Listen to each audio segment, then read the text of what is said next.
आवा मालियवा गजरा लैले अत्यु नाय ससु आवा मालियवा गजरा लैले अत्यु नाय ना वही मालियवा के खियती यौ बारी ना वही मालियवा के खियती यौ बारी ससु धनवा यौ गेहूँ दे दियत्यु ना ससु धनवा यौ गेहूँ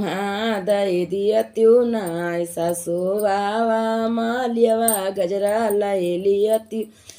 ससु आवा मालियवा गजरा लैलियत्यु ना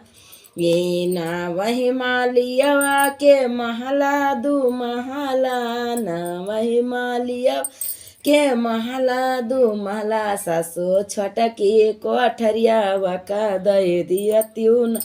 ससु छोटकी कोठरिया वका दे दियत्यु ना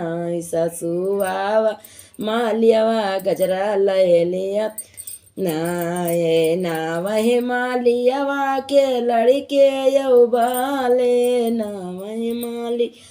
के लड़के यौ बाले ससु छोटकी ना नदिया वका दे दियत्यु ना ससु छोटकी ना नदिया वका दे दियत्यु ना ससु आवा मालियवा गजरा लैलियत्यु